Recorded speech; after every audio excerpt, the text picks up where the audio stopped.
बिस्मिल्लाहिर्रहमानिर्रहीम। अस्सलाम वालेकुम। फेसबुक पेज पे एक बहस चल रही थी कि एक शख्स फोत हुआ है जिसकी औलाद नहीं है, उसकी प्रॉपर्टी वो कैसे तकसीम होगी। उसके वालिदैन मौजूद हैं और उसके बहन भाई मौजूद हैं। अब बहुत से लोगों का ये ख्याल है कि ऐसे शख्स की वफात की सूरत में कुछ प्रॉपर्टी उसके वालिदैन को जाएगी, बाकी जायदाद उसके बहन भाइयों में जाएगी। जबकि मैं इससे डिफर कर रहा था पेज के ऊपर कि ऐसा नहीं है, बल्कि सारी की सारी जायदाद उसके वालिदैन में तकसीम होगी, बहन भाइयों की तरफ कुछ नहीं जाएगा। अब इसी पॉइंट को यहाँ मैं बयान करने लगा हूँ, और उसके लिए मैंने एक रफ शजरा तैयार किया है समझाने के लिए। फिर इसके अलावा दो तीन और भी प्रपोजिशंस हैं, यानी सवालात हैं, सिचुएशंस हैं, उनको भी मैं इसी तरीके से शजरा की मदद से आपके सामने बयान करूंगा।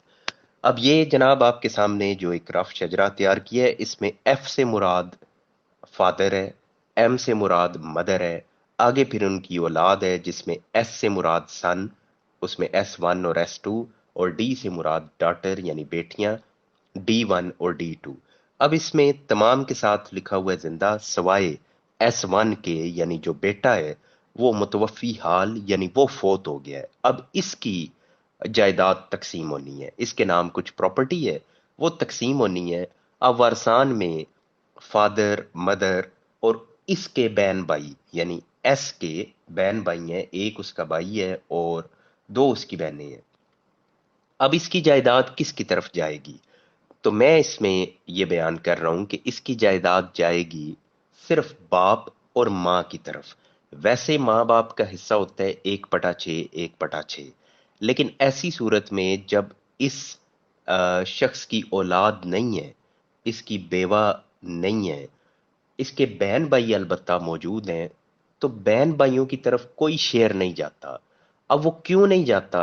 अगर माँ बाप ना होते तो फिर तो बहन भाइयों की तरफ जाना था, लेकिन जब बाप मौजूद है तो बाप एक्सक्लूड कर देता है, यानी बाप की मौजूदगी में बाकी लोग महरूम हो जाते हैं। क्यों हो जाते हैं? तो इस्लाम का सिंपल इसमें कानून है कि जो करीब तरीन का होता है वो थोड़े से जो दूर होते हैं उनको महरूम कर देता है। अब अगर आप करीब के रिश्ते की बात करें तो इस जो S1 है, इसका करीब का रिश्ता कौन है? तो वो माँ बाप का रिश्ता है। जब बाप मौजूद है तो बाप की मौजूदगी में भाई और बहनें ये दूर के रिश्तेदार काउंट होते हैं, यानी बाप से कंपैरिजन में बात कर रहा हूं। तो वो दूर हो जाते हैं, तो लिहाजा उनको विरासत में कुछ भी नहीं मिलेगा। इसके नाम जितनी भी प्रॉपर्टी होगी उसका छठा हिस्सा वो वालदा की तरफ चला जाएगा, और बाकी 5 हिस्से वो इसके वालिद की तरफ चले जाएंगे। इसमें एक और पॉइंट भी आपके सामने रखूं, वो ये कि अगर सिर्फ माँ बाप हों तो माँ को मिलता है तीसरा हिस्सा और बाप को मिलता है बाकी 2 हिस्से। लेकिन यहां मैं कह रहा हूं कि माँ को मिलेगा छठा हिस्सा। उसकी वजह यह है कि अगर मरने वाले के बहन भाई हों तो बहन भाइयों की मौजूदगी में माँ का हिस्सा कम हो जाता है। अलबत्ता बहन भाइयों की तरफ जाएगा कुछ नहीं, लेकिन उनकी मौजूदगी में वालदा के हिस्से में फर्क आ जाएगा। सिर्फ ये इनकी मौजूदगी से यानी इम्पैक्ट आ रहा है वालदा के हिस्से के ऊपर, बाकी इनको मिलना कुछ भी नहीं है। ये बिल्कुल एक आप अपने माइंड में क्लियर कर लें, क्योंकि बहुत से लोगों का ख्याल ये था कि बहन भाइयों का हिस्सा इसमें बनता है और वो इख्तलाफ भी कर रहे थे। इस वजह से इसको मैं यहाँ हाईलाइट कर रहा हूँ। अब जनाब एक दूसरी एक इसी तरह की सिचुएशन सामने रखते हैं कि इसमें यह है कि एफ यानी ऊपर फादर वो फोत हो चुका है, एम मदर वो भी पहले फोत हो चुकी है, और इसमें जो फोत हो रही है इस वक्त यानी मौजूदा मुतवफ़ी हाल वो है S1। जिसका S1 लिखा हुआ है उसके साथ मैंने लिखा है मुतवफ़ी हाल और लावल्द, यानी ये एक सिस्टर फोत हो गई है और उसकी औलाद नहीं है। माँ बाप उसके पहले ही फोत शुदा है। अब उसके 2 भाई हैं जिनका मैंने B1 और B2 लिखा है, यानी ब्रदर। उसके 2 भाई मौजूद हैं और एक उसकी बहन है, उसके भी साथ लिखा हुआ है जिंदा S2। अब इसमें जो उसके ब्रदर हैं अलबत्ता उसमें एक के साथ लिखा हुआ है जिंदा, और दूसरा जो B2 है वो जिंदा नहीं है, उसकी फिर आगे औलाद लिखी हुई है S1 और D2। अब ये थोड़ा कंफ्यूजिंग हो जाएगा कि S1 this one that one, लेकिन ये सिर्फ मैं समझाने के लिए एक रफ शजरा बनाया हुआ है। अब इसमें समझ लें कि S1 फोर्थ हो रहा है, एक उसका भाई जिंदा है, एक उसकी बहन जिंदा है, और एक भाई पहले फोत हुआ है, उसकी औलाद मौजूद है, माँ बाप पहले से फोतशुदा है। अब जनाब ऐसी सिचुएशन में सिर्फ जो जिंदा बहन भाई हैं, ये तमाम जायदाद जो इसके नाम होगी वो उस जिंदा बहन भाई की तरफ चली जाएगी। जो भाई पहले फोत हो गया है उसकी औलाद की तरफ कुछ भी नहीं जाएगा। अब बहुत से लोगों का ये भी ख्याल होता है कि जो पहले फोत हुआ है उसकी औलाद का भी हिस्सा होगा, तो जनाब उनका कुछ भी नहीं है। जो जिंदा बहन भाई हैं सिर्फ उनकी तरफ जायदाद जाएगी। अलबत्ता इसमें एक है कि अगर दोनों भाई पहले फोत हो जाते, सिर्फ एक बहन जिंदा होती, तो बहन को उसका हिस्सा मिलना था जो 1/2 बनता है। बाकी जो बचना था वो फौतशुदा भाइयों की औलाद में तकसीम होना था। अब जनाब एक तीसरी इसी तरह की एक प्रपोजिशन सामने रखते हैं।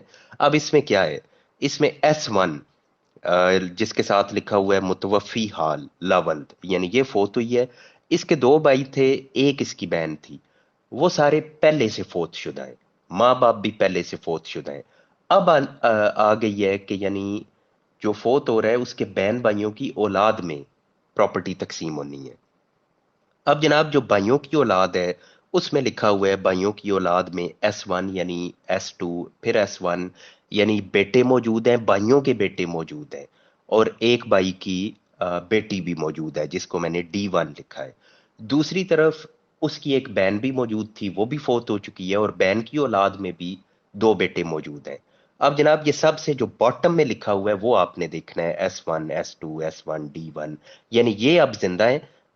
जो मरने वाले के बहन भाई हैं वो पहले ही फोत हो चुके हैं। अब जनाब ऐसी सिचुएशन में ये होगा कि जो भाई की औलाद है उनको तो जायदाद मिलेगी, लेकिन जो बहन की औलाद है उनकी तरफ कोई प्रॉपर्टी नहीं जाएगी। और जब बात करें कि भाई की औलाद की, तो उसमें भी जो मेल चाइल्ड है यानी जो लड़के हैं उनको जायदाद मिलेगी, जो भतीजे बन रहे हैं उनको जायदाद मिलेगी, लेकिन जो भतीजी है यानी लड़की है उसकी तरफ जायदाद नहीं जाएगी। अब इसमें क्या पॉइंट मैंने वाजे किया है वो ये कि अगर एक शख्स फोत हो गया है, मेल है या फीमेल है, तो वो लावल्द है, तो उसके जो बहन भाई होंगे वो भी अगर पहले से फोत शुदा हैं, तो बहन भाइयों की औलाद में से सिर्फ भाइयों की औलाद को हिस्सा मिलेगा, और वो भी सिर्फ लड़कों को, लड़कियों को नहीं मिलेगा। तो ये जनाब मैंने डायाग्राम या शजरा वगैरह बना के, तो ये 3 प्रपोजिशंस आपके सामने रखी हैं कि माँ बाप की मौजूदगी में बहन भाइयों को कुछ नहीं मिलेगा। इसी तरीके से अगर बहन भाई हैं तो उसमें जो पहले फोत हो गया है उसकी औलाद को कुछ नहीं मिलेगा।